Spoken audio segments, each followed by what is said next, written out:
Mission économique et commerciale de 90 entreprises belges en RDC, le Premier ministre Sama Lukonde appelle à un partenariat gagnant-gagnant entre les hommes d'affaires congolais et belges. Autre titre, insécurité dans les territoires de Beni et Irumu. Les deux secteurs opérationnels Ituri et Grand Nord Soukola 1 décident de coaliser leurs forces afin d'assurer la sécurité des populations civiles, notamment sur le tronçon routier Eringeti-Komanda. Autre titre, clôture ce lundi à Goma de la conférence internationale sur les volcans de Virunga. Doter l'observatoire volcanique de Goma, c'est l'une des recommandations de ces assises de 3 jours. Et puis, éliminatoire de la Coupe du Monde Qatar 2022, toutes les batteries sont mises en marche pour la qualification des Léopards de la RDC face au Maroc.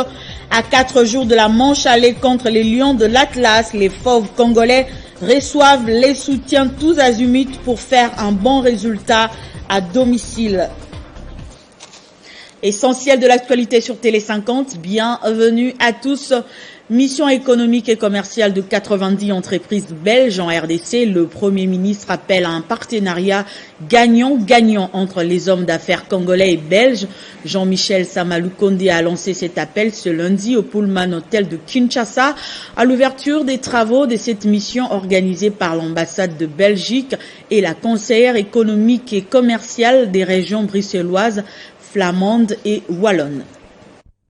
Le Premier ministre Sama Lukonde est convaincu que cette mission économique et commerciale de 90 entreprises belges va susciter auprès de l'État congolais et des entrepreneurs privés des opportunités d'affaires devant renforcer, d'une part, le partenariat public-privé et d'autre part, soutenir la volonté de coopérer en vue d'améliorer le climat des affaires au Congo-Kinshasa. Sur le plan économique et financier, le gouvernement que je dirige s'est investi dans son programme triennal à diversifier l'économie et à créer les conditions d'une croissance inclusive, améliorer la gouvernance dans la gestion des ressources naturelles, des entreprises du portefeuille et des finances de l'État, et bien sûr améliorer le climat des affaires et à promouvoir l'entrepreneuriat ainsi que la classe moyenne. Il pense que l'intérêt de ces assises résultera des discussions des différents panels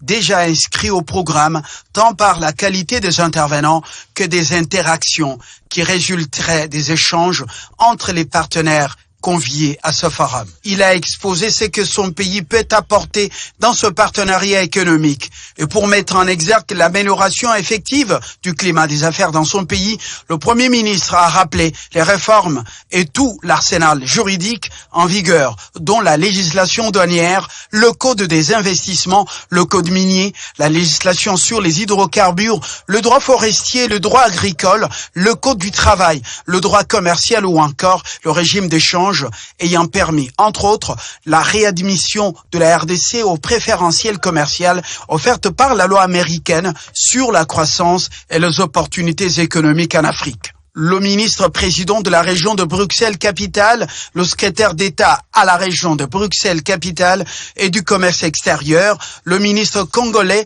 de l'économie nationale et plus de 90 sociétés belges, toutes tendances confondues, prennent part à ces travaux. Je l'ai annoncé au sommaire, insécurité dans les territoires de Beni et Irumu, les deux secteurs opérationnels Ituri et Grand Nord Soukola 1 décident de coaliser leurs forces afin d'assurer la sécurité des populations civiles, notamment sur les tronçons routiers Eringeti-Komanda. Motivés par des cas d'attaques armées et embuscades devenues récurrentes avec mort d'hommes au quotidien le long du tronçon routier Oicha-Eringeti-Luna-Komanda sur la route nationale numéro 4, touchant les provinces du Nord Kivu et de l'Ituri, les secteurs opérationnels Ituri et Grand Nord Soukola 1 décident de mutualiser les opérations militaires pour sécuriser davantage non seulement les usagers de cette route, mais aussi mettre à l'abri tous les villages étendus le long de cet espace. Les deux commandants secteurs opérationnels, accompagnés des membres de leurs états-majors respectifs, se sont donné rendez-vous ce week-end dans la localité de Komanda, en territoire d'Irumu. Une mutualisation dans une autre, parce que dans les deux secteurs opérationnels sont également menées des opérations militaires conjointes entre les armées congolaises et ougandaises depuis le mois de novembre dernier, mais pour les résultats, pas trop satisfaisants, du moins jusqu'ici. On regarde la situation sur le terrain, estiment les forces vives locales et certains acteurs politiques de la région. Ces derniers opposent les multiples cas d'attaques des différentes agglomérations et des massacres des populations civiles qui ne s'arrêtent malgré la neutralisation et des arrestations de plusieurs combattants ADF et leurs collaborateurs annoncés régulièrement par l'armée. C'est justement à Komanda que s'est installé depuis un moment le coordonnateur des opérations conjointes FARDC-UPDF, le général-major Camille Bombele, était témoin de la mise en commun des stratégies militaires mises en place par les commandements des deux secteurs opérationnels, Ituri et Grand Nord, Soukrola 1. Vous savez, dans cette province de l'Ituri, nous avons nos amis ougandais qui sont en opération aussi conjointe avec les FARDC et nous allons ensemble coaliser nos forces pour nettoyer les résidus des ADF. Doter l'observatoire volcanique de Goma, améliorer les conditions des agents de l'OVG et doter les experts en volcanologie pour approfondir leur formation, c'est parmi les grandes recommandations ressorties de la première conférence internationale sur les volcans de Virunga, clôturée ce lundi à Goma.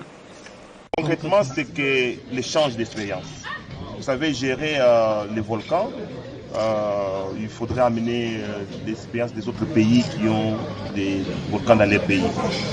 Nous avons encore peut-être, je ne vais pas dire une faible expérience, mais c'était le moment pour nous d'arriver à mettre tous les scientifiques ensemble, arriver à réfléchir pour qu'ils arrivent à échanger éventuellement puisque nous sommes appelés à vivre avec les volcans, comme l'a dit les élus du peuple. Mais il faudrait que nous, en tant que scientifiques, que nous puissions avoir une vision globale. Je voudrais donc ici encore une fois féliciter le ministre, féliciter le gouvernement et dire notre satisfaction nous comme élus de l'intérêt que le gouvernement accorde aux problèmes qui sont les nôtres, notre pays, mais surtout de la situation de la population de Goma qui, comme je le disais, avec ce risque, le risque que représente le volcan Nyiragongo. Le site Kivu, elle est aussi affectée par les conséquences du volcan. D'abord, au niveau humanitaire, nous avons accueilli dernièrement des milliers de déplacés du Nord Kivu. Et nous avons logé, nous avons nourri, nous avons encadré. C'est déjà quelque chose. Donc nous sommes affectés directement ou indirectement. Deux, c'est un élément nous partageons ce lac Kivu ici. Et ce lac Kivu, il y a des magmas de gaz qui, du Nord Kivu, peuvent affecter aussi au cas où il y a éruption. Donc ça affecte directement les sites Kivu. Dossier Matata Ponyo, une forte pression serrée exercée en ce moment sur le président de la Cour de cassation au sujet de cette affaire judiciaire qui dure depuis 2 mois. Malgré la position claire de la Cour constitutionnelle sur ce dossier, nos confrères d'Econews révèlent que la ministre de la Justice et garde des Sceaux voudrait coûte que coûte revoir l'ancien Premier ministre à la barre. Les ennemis d'Augustin Matata Ponyo ne désarment pas. Ils lancent les missiles, y compris Satan 2, pour anéantir celui qui fut jusqu'à preuve du contraire un excellentissime Premier ministre avec des réalisations qui parlent à sa place. Après les scénarios ratés de la Cour constitutionnelle, les détracteurs d'Augustin Matata Ponyo se rabattent maintenant sur la Cour de cassation, qui sont en train de pousser par tous les moyens, même en violation de la Constitution, afin de fixer le dossier Matata Ponyo. Selon des témoignages recueillis par nos confrères d'Econews, une forte pression est exercée sur le procureur général près la Cour de cassation pour fixer le procès Matata. À la manœuvre, il y aurait, selon nos confrères, la ministre d'État en charge de la justice et garde des Sceaux, qui use de tout son pouvoir pour contraindre le procureur général près la Cour de cassation à obéir à ses injonctions. Déjà pour certains, ce dossier a pris une dimension politique inédite, où dans certains milieux, l'on ne cache plus la haine vis-à-vis du sénateur Augustin Matata Ponyo qui veut le voir, on ne sait pour quelle raison, en prison. Et l'on apprendrait qu'à la Cour de cassation, l'intrusion de la garde des Sceaux passe pour une pilule amère. Et la Cour de cassation, qui se réfugie derrière le droit, estime que le dossier Matata est vide. Par conséquent, il devait être classé. Ce qui n'est pas de l'avis de certains ministres qui apparemment voudraient dire le droit à sa manière. L'intrusion de l'exécutif dans les affaires judiciaires contredit les 37 ans de combat de l'UDPS pour l'émergence d'un véritable état de droit. Et il n'est pas trop tard pour que l'UDPS revienne à sa raison et honore le combat de ses pères fondateurs d'une justice véritablement indépendante, fondement de la démocratie. Après avoir saisi la Chambre basse du Parlement à travers une pétition, l'initiateur du Front patriotique 2023, Steve Mbika, y entame la campagne de sensibilisation pour le changement de la Constitution. Ce lundi, il était dans le district de la Tchangou, d'abord pour célébrer le mois de la femme, le mois de mars dédié à la femme, donc, puis sensibiliser ses membres du FP23 autour de la révision constitutionnelle. Plus de temps à perdre pour les leaders du Front patriotique 2023. Après avoir déposé officiellement la pétition pour exiger le débat au sujet du changement de la Constitution à l'Assemblée nationale, Steve Mbika a entamé la campagne de sensibilisation populaire sur sa démarche. À Tchangou, c'est une double activité. D'abord, la célébration de la journée des femmes du Parti travailliste et du Front patriotique. Ensuite, les débuts de la campagne. Accueilli en grande pompe par les mamans de ce coin de la capitale, Steve Mbika a salué l'engagement de ces dames avant d'investir les différents comités de femmes de ce coin. Tout a commencé par le mot des circonstances du président interfédéral du Parti travailliste, Godemo Pépé, avant que la présidente nationale du Conseil des femmes travaillistes, Alphonsine Mujinga, ne sensibilise les femmes sur les enjeux politiques de l'heure. Devant ce maman, Steve Mbika explique les motivations de sa démarche. Je l'ai fêté avec Mme Tchangou pour le mois de la femme. J'en profite aussi pour commencer à sensibiliser nos bases par rapport à notre idée actuelle qu'on a lancée, le changement de la Constitution. Si vous expliquez aux mamans les raisons pour lesquelles nous avons lancé cette idée d'avoir une nouvelle Constitution, c'est pour aider à ce que l'argent du pays soit dépensé plus pour les sociales, la population, que pour la politique pour les élections.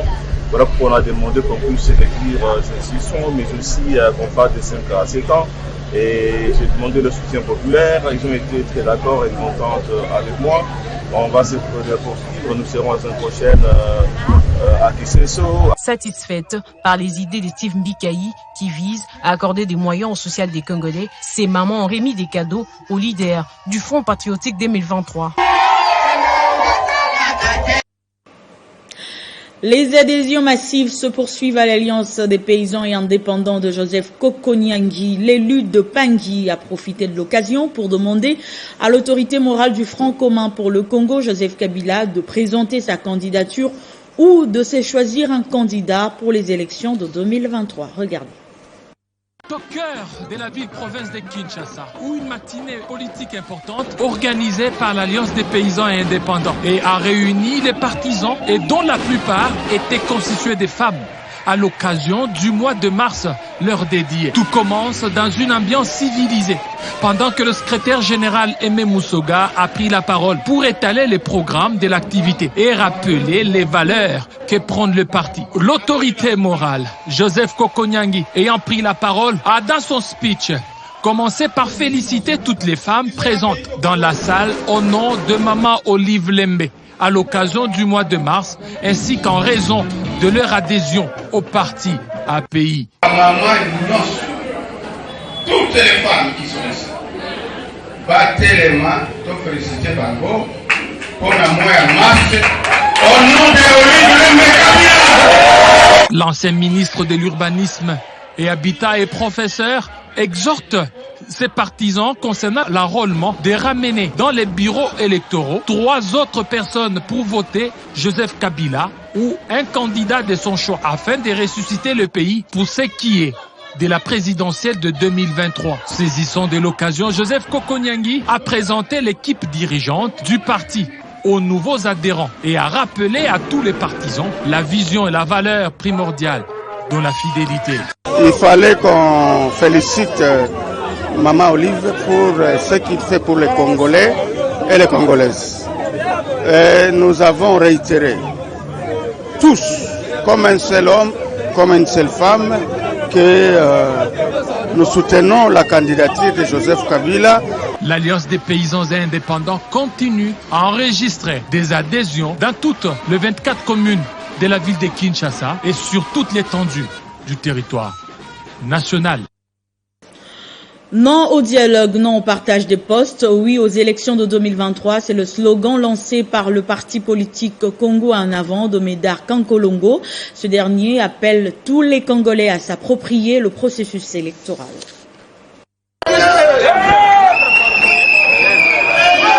C'est au cours de sa matinée politique que le parti politique Congo en avant et son président Médard Kankolongo ont rejeté en bloc toute idée d'un dialogue tendant à reporter les élections de 2023. On a voulu montrer à la face du monde qu'on est un parti de masse, organisé, prêt pour affronter les élections de 2023.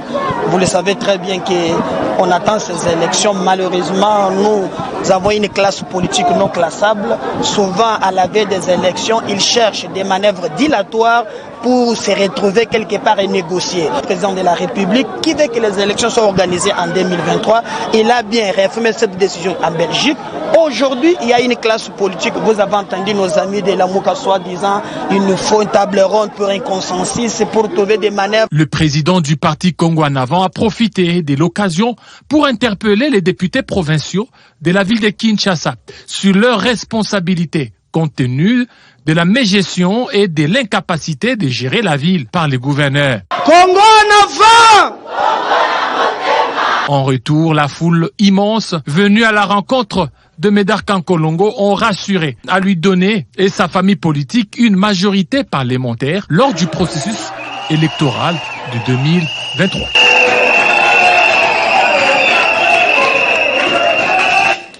Et puis le parti politique Alliance des démocrates pour l'égalité sociale continue d'enregistrer de nouvelles adhésions.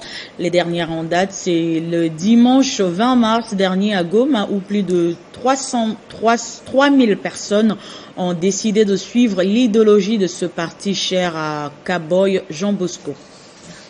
C'est une véritable démonstration de force opérée par le parti politique Alliance des démocrates pour l'égalité sociale en sigle ADC. Ce dimanche à Goma, plus de 3000 personnes ont adhéré à cette formation politique pour suivre son idéologie. C'est l'ex-questeur adjoint de l'Assemblée nationale et président national de ADS qui a présidé cette cérémonie d'adhésion massive en remettant à chaque adhérent les symboles du parti. Selon lui, l'objectif est de devenir une des grandes formations politiques de la RDC et avoir beaucoup de sièges aux prochaines élections.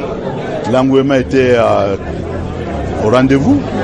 Il y a eu beaucoup de monde, à peu près 3000 personnes. Et c'est une journée qui m'a beaucoup épaté. C'est une grande journée pour l'ADES. Les gens ont adhéré, ils ont exprimé leur dévouement, leur engagement vis-à-vis du parti ADES, vis-à-vis de l'idéologie du parti et vis-à-vis de la vision du parti. Et donc, vous avez parlé de 2023. Moi, je crois que c'est ça, c'est cela aussi. Parce que le parti ADES veut devenir un grand parti. Et il deviendra un grand parti à travers le rendez-vous de 2023. Les nouveaux membres disent avoir adhéré à ADES pour suivre sa vision. Après Goma, le parti politique ADES sera installé dans la ville de Bukavu au sud Kivu, ainsi que dans le Congo central. Le souci de Jean Bosco Bouivou Kaboyi étant que son parti politique soit installé sur l'ensemble du territoire national. Et puis les partis politiques et associations membres de l'Union sacrée de la nation du Haut-Katanga se sont réunis au siège fédéral de l'UDPS pour réaffirmer leur soutien total à Jacques Kabula Katoué, gouverneur de cette province et coordonnateur de l'Union sacrée de la nation Haut-Katanga après son exclusion du PPRD.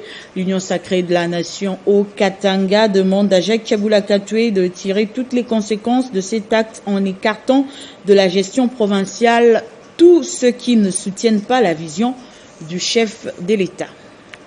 Témoignons notre soutien indéfectible à notre coordonnateur provincial et gouverneur de province, honorable Jacques Kabula Katoué. L'encourageons à demeurer ferme dans son engagement à soutenir son Excellence Félix Antoine Tshisekedi, président de la République démocratique du Congo, dans sa vision de développement, de la démocratisation et de l'instauration d'un état de droit dans notre cher et beau pays. Laquelle vision est le socle de l'union sacrée à laquelle appartient le camarade Jacques Kiabula Katwe, gouverneur de la province du Haut-Katanga, comme personnalité politique. Par ailleurs, l'union sacrée Haut-Katanga demande à son coordonnateur de ne pas céder et se laisser distraire à toute grimace politicienne qui viendrait de n'importe quel bord politique, comme soi-disant sanction contre lui, par le fait qu'il soutient les actions du chef de l'État en province, à l'esprit voir ces dernières conquérir un second mandat à la présidence 2023. De ce fait, l'Union sacrée Haut-Katanga recommande à son coordonnateur de se baser sur elle pour une bonne gestion de la province et d'élaguer de cette dernière toute formation politique qui ne partage pas la même vision que le chef de l'État, et ce, à tous les niveaux de la gouvernance en province. Ce qui s'appelle tirer toutes les conséquences. Nous portons à la connaissance de l'opinion tant provinciale que nationale le soutien total et indéfectible au président de la République démocratique du Congo, son Excellence Félix Antoine Tshisekedi Fachi Béton. Et puis les femmes et filles membres de la Fondation Trésor Moutiki ont afflué tous les coins de la ville de Bukavu et ses environs. Ensemble avec les épouses des militaires, elles ont planté des arbres à la concession de du camp militaire Sayo, une manière de célébrer le mois de la femme et réaffirmer leur attachement à la thématique arrêtée par le gouvernement central pour cet exercice de 2022. C'est dans une ambiance particulière que près de 300 femmes, membres, partisanes et sympathisantes de la Fondation Trésor Moutiki, en association avec des épouses des militaires, ont planté plus de 1500 arbres sur le versant reliant la concession du camp militaire Sayo à la centrale hydroélectrique de la Ruzizi dans la ville de Bukavu. Un geste collectif en commémoration du mois de la femme, mais également en soutien de la politique des FARDC visant à rapprocher davantage les militaires de populations civiles. C'est pour protéger aussi le barrage hydroélectrique de la SNEL qui fournit la ville de Bukavu et même la République du Rwanda en courant électrique. Avec la protection de ce versant aujourd'hui, le flanc que nous venons de reboiser, c'est une grande première. Nous sommes ici en train de contribuer à la protection de l'environnement et à commémorer comme il se doit la journée du 8 mars. En plantant les arbres dans tous les coins de la ville et ses environs, la Fondation Trésor Moutiki a sensibilisé les femmes à la préservation d'un meilleur environnement. Activité réalisée avec la bénédiction de la 33e région militaire de FARDC et l'accompagnement et l'expertise de la coordination de l'environnement et développement durable de la province du Sud Kivu. Et puis, 6e édition du Forum international des affaires et de coopération. Cet événement a réuni plusieurs participants composés d'institutions, de chambres de commerce, des ministères, des chefs d'entreprise et autres. La délégation congolaise à Ankara, en Turquie, était conduite par le jeune Patrice Inkamba. 19e économie mondiale avec un PIB estimé à 754 milliards de dollars en 2019, la Turquie a accueilli le World Cooperation Industries Forum avec une participation importante d'institutions, de chambres de commerce, des ministères, des chefs d'entreprise, d'associations et groupements, d'ambassades ainsi que des médias. La République démocratique du Congo a également pris part à ce grand rendez-vous mondial à travers des hommes et des femmes d'affaires évoluant dans le pays qui ont été conduits par le jeune entrepreneur Patrice Inkamba. Ces derniers s'étant beaucoup impliqués pour la réussite de ce grand forum avec beaucoup d'abnégation, il lui a été décerné un certificat d'excellence qu'il a tout de suite dédié au peuple congolais et au président de la République Félix Tshisekedi qui facilite de plus en plus le monde des affaires en République démocratique du Congo. C'est une grande joie pour moi et pour toute la délégation qui nous a accompagnés, notamment l'école de formation de cadres représentée par M. Rossi Moureta. Et aussi, nous venons aussi pour vous signaler qu'au mois de juillet, toute la délégation d'organisation du forum ici sera à Kinshasa. Et ça sera une très grande joie. Donc vous les entrepreneurs, les hommes d'affaires, ne ratez pas cette opportunité. Venez participer à cela.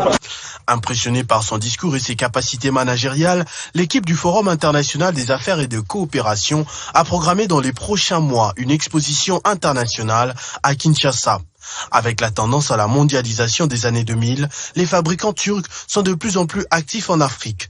Patrick Kamba en a profité pour signer des contrats de représentation avec plusieurs grandes entreprises, notamment dans les secteurs de la machinerie agricole et de la construction.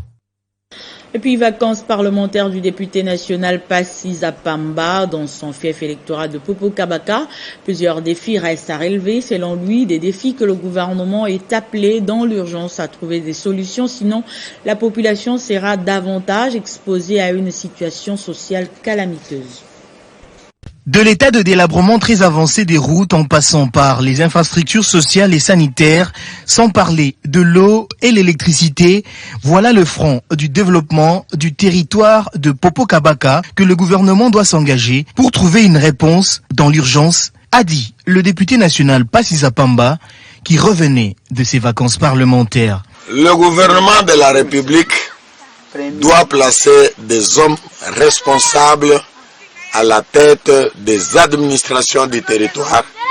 On doit élire le chef de secteur. On doit élire les responsables des entités décentralisées. Sous le soleil, pensez-vous qu'on peut former des enfants comme ça? Et s'il pleut? Or, le calendrier n'est que de 220 jours. À supposer qu'il pleuve 30 jours par an. C'est-à-dire 30 jours, les enfants ne vont pas étudier. Concernant le programme des 145 territoires, l'élu des Popo Kabaka apporte tout son soutien au chef de l'État et demande que les élus, qui sont des représentants directs du peuple, soient associés dans la réalisation de ce projet. Nous insistons à ce que le budget de l'État soit affecté ici dans les milieux ruraux. C'est ici qu'habite la population. C'est ici qu'il y a la production. C'est ici qu'on trouve tout ce dont la ville de Kinshasa a besoin. Donc c'est un appel qui est lancé au Premier ministre pour qu'on ne puisse pas détourner le peu de moyens. Les 10 millions doivent être effectivement affectés dans la réhabilitation de pistes et de routes pour permettre le désenclavement. En sa qualité du président de l'Alliance pour la bonne gouvernance ABG en sigle, le député national Passisa Pamba reste attaché à l'idéologie de son parti et promet de poursuivre avec ses plaidoiries auprès des autorités afin que les préoccupations de sa base soient prises en compte et favorisent ainsi le développement de son fief électoral où il est élu à 3 reprises comme député national. Et puis les vacances parlementaires ont été pleines pour la députée nationale Dominique Munongo qui a été très proche de sa base, partageant joie et douleur avec les différentes souches de la population. Pour l'élu de Louboudi, la session de mars est celle de tous les enjeux. Les vacances parlementaires étaient assez fastidieuses parce que nous sommes allés à Kisanfou, nous avons tourné un peu Fongoro, mais toutes ces contrées, Kakanda, et puis ça tombait bien au le mois de la femme, nous étions en train de préparer les activités du mois des femmes. Mais ça s'est mal terminé parce qu'il y a eu ce déraillement du train marchandises à Louboudi et cela nous a fort affecté. Non seulement m'a affecté personnellement parce que je suis élu de là, mais aussi affecté la population. C'était traumatisant de voir ces enfants aux jambes amputées, les personnes adultes. J'ai envoyé une délégation avec des vivres, des vêtements, mais ce n'était pas suffisant. Il faut un appui conséquent du gouvernement. C'est vrai, la province du Lualaba a pu faire ce qu'elle pouvait faire, la province j'entends, mais je crois qu'il faudrait un appui conséquent du gouvernement central. Et nous venons de le vivre, le ministre des Transports et le ministre des Affaires humanitaires étaient sur place et ont vu de leurs yeux et vécu ce qu'il y a comme tragédie. Parce que la population, trop de victimes sont à la belle étoile. Donc il faudrait vraiment qu'on mette des fonds nécessaires et qu'on mène des actions pour pouvoir venir en aide à ces populations. Vous savez que Louboudi, quand on parle de Louboudi, c'est la Ciment 4. Nous avions vu quand même, il y a eu on a mis en place un nouveau comité. Nous avions eu à nous entretenir avec le nouveau DG. Nous osons croire que les actions seront menées. Déjà, il y a eu les médecins qui qui ont pu obtenir un petit salaire, une avance, 2 mois de leurs arriérés. C'est une session de grands enjeux parce que il y a les élections qui se profilent à l'horizon et donc nous devons changer la loi électorale, certains parlent même de la révision de la Constitution. Et, bon, il y a beaucoup de sujets, nous aurons à débattre de tout cela en toute franchise entre nous. Nous nous battons et nous ferons de notre mieux pour que la population se retrouve. Et en sport, pour finir, éliminatoire de la Coupe du Monde Qatar 2022, toutes les batteries sont en marche pour la qualification des Léopards de la RDC face au Maroc. À 4 jours de la manche aller contre les Lions de l'Atlas, les Fauves congolais reçoivent les soutiens tous azimuts pour faire un bon résultat à domicile. Au-delà de tout soutien au Léopard Football de la RDC, Valentin Moulangoy, mécène de grande renommée, veut le soutien spirituel. Tout d'abord pour l'équipe nationale. Et je vous parle avec conviction que notre équipe nationale va battre le Maroc. Puis ce qui était très important au départ, c'est l'unité. Comme tout le monde est concerné, même le ministre lui-même de la Jeunesse et des Sports, il m'a bien dit, Yassante Moulangoy, Moukouba, vous êtes là, il faut jouer votre rôle. Bon, comme moi j'ai mon rôle de mobilisateur, je suis obligé de voir là où on peut entrer, qu'est-ce que je peux faire.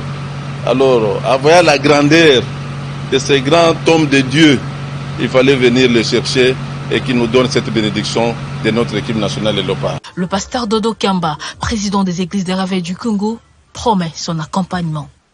Compte tenu de ma responsabilité autour de l'église du Réveil du Congo avec les autres pasteurs, il a pensé me voir pour solliciter notre soutien, principalement dans la prière.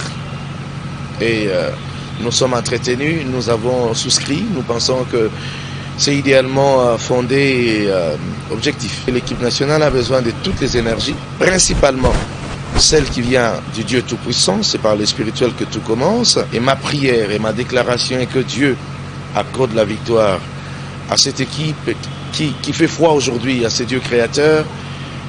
Et je crois que cette équipe ne sera pas déçue et nous ne serons pas déçus. Tous les moyens sont mis en place pour la qualification des Léopards au Mondial 48 ans après. Les derniers obstacles à franchir, c'est le Maroc à l'issue de la double confrontation des barrages. Ce journal est terminé, place au rappel de titres. Mission économique et commerciale de 90 entreprises belges en RDC. Le Premier ministre appelle un partenariat gagnant-gagnant entre les hommes d'affaires congolais et belges. Insécurité dans les territoires de Beni et Roumoul, les deux secteurs opérationnels Ituri et Grand Nord Soukola 1 décident de coaliser leurs forces afin d'assurer la sécurité des populations civiles, notamment sur le tronçon routier Irengeti-Komanda.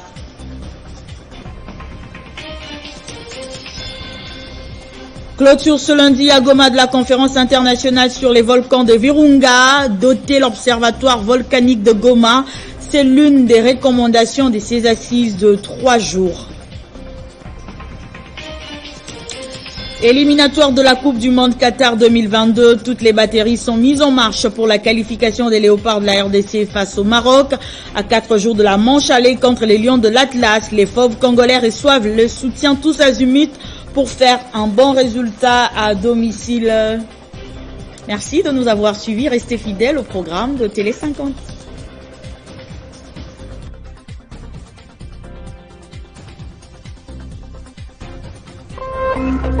Téléchargez les infos Télé 50 sur www.télé50.cd. La Direction générale de recettes de Kinshasa, DGRK en sigle, informe les personnes morales ainsi que les personnes physiques habitant la commune de Gombe assujetties à l'impôt foncier et à l'impôt sur le revenu locatif, exercice 2022, d'effectuer leur préenregistrement en ligne via son site web www.u-dgrk.com, fait à Kinshasa le 15 mars 2022. Pour la DGRK, Kouloutantoula Félicien, directeur général.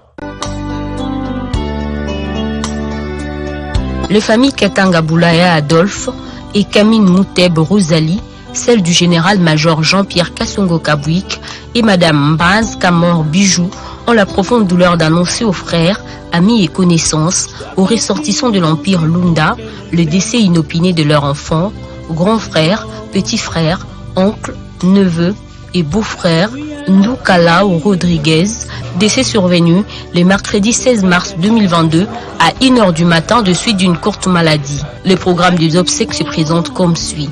À Kinshasa, le deuil est organisé sur l'avenue Ebunda, numéro 17, quartier Binza Pigeon, commune de Ngalima.